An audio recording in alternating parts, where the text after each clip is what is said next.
നമസ്കാരം. വ്യാഴമാറ്റത്തെ പറ്റിയാണ് നമ്മൾ പറയാൻ പോകുന്നത്. വിശാഖ നക്ഷത്രമാണ്. തുലാക്കൂറിലെ വിശാഖം നാളുകാർക്ക് 10ലേക്കാണ് വ്യാഴത്തിന്റെ വരവ്. വൃശ്ചികക്കൂറിലെ വിശാഖംകാർക്ക് 9ലേക്കാണ് വ്യാഴം വരുന്നത്. തമ്മിൽ കുറച്ച് വ്യത്യാസമുണ്ട്. ഇവിടെ വ്യാഴം വരുന്നത് ഉച്ചക്ഷേത്രമായ കർക്കടകമായതിനാൽ ഏറെക്കുറെ സമാനമായ നല്ല അവസ്ഥകളൊക്കെ വന്നു ചേരും. ജോലി ചെയ്യുന്ന സ്ഥലത്ത് അനുകൂലമായ കുറെ കാര്യങ്ങളുണ്ടാകും. സാമ്പത്തിക നേട്ടങ്ങളുണ്ടാകും. സാമ്പത്തിക പുരോഗതി കൈവരിക്കും.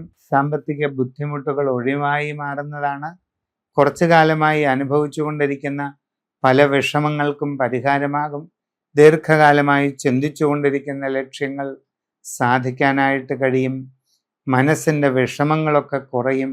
മനസ്സിൻ്റെ ആകുലതകളൊക്കെ മാറുന്നതാണ്. പൊതുവെ ഒരു സമാധാന അന്തരീക്ഷം നിങ്ങൾക്ക് വന്നു ചേരുന്നതാണ്. കുട്ടികളുടെ പഠനകാര്യങ്ങളിൽ നല്ല പുരോഗതി ഉണ്ടാകുന്നതാണ്. ഉയർച്ചയും അഭിവൃദ്ധിയും നേടിയെടുക്കാൻ കുട്ടികളെ കൊണ്ട് സാധിക്കുന്നതുമാണ്. പുതിയ ജോലിക്ക് ശ്രമിക്കുന്നവർക്ക് അത് സാധിക്കും. നിങ്ങൾ ആഗ്രഹിക്കുന്നത് പോലെ നല്ല ജോലിയിൽ പ്രവേശിക്കാൻ കഴിയും. വിദേശ തൊഴിലിന് ശ്രമിച്ചാൽ അതും സാധിക്കുന്നതാണ്. കച്ചവടക്കാർക്ക് സാമ്പത്തിക പുരോഗതി കൈവരിക്കാൻ കഴിയും. അപൂർവങ്ങളായ നേട്ടങ്ങൾ പലതും ഉണ്ടാകും. നിങ്ങളുടെ കച്ചവട മേഖലയെ കൂടുതൽ വിപുലീകരിക്കാൻ കഴിയും. പുതിയ മേഖലയിൽ ഇറങ്ങി പ്രവർത്തിക്കാൻ അവസരമുണ്ടാകും. സാഹചര്യങ്ങൾ ശ്രദ്ധിച്ചു പഠിച്ച് നൂതന സംരംഭങ്ങളിലേക്ക് ഇറങ്ങുകയാണെങ്കിൽ പ്രയാസം ഉണ്ടാവുകയില്ല. വിവാഹ ആലോചനകളിൽ ഒരൽപ്പം കാലതാമസം ഉണ്ടായേക്കാം. ശ്രമം തുടരുക. ദീർഘകാലമായി ചിന്തിക്കുന്ന ചില ലക്ഷ്യങ്ങൾ നേടിയെടുക്കാനായിട്ട് സാധിക്കുന്നതാണ്. ആരോഗ്യകാര്യങ്ങളിൽ പ്രത്യേകം ശ്രദ്ധ വേണം. മനസ്സിന് പിരിമുറുക്കമോ സംഘർഷമോ ഉണ്ടാകാതെ ശ്രദ്ധിക്കേണ്ടതാണ്.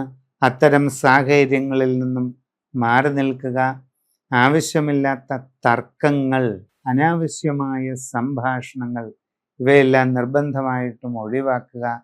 ശാന്തമായും വളരെ സമാധാനപൂർവമായുമുള്ള സാഹചര്യങ്ങളിൽ മാത്രം ഇടപെട്ട് മുമ്പോട്ട് പോവുക.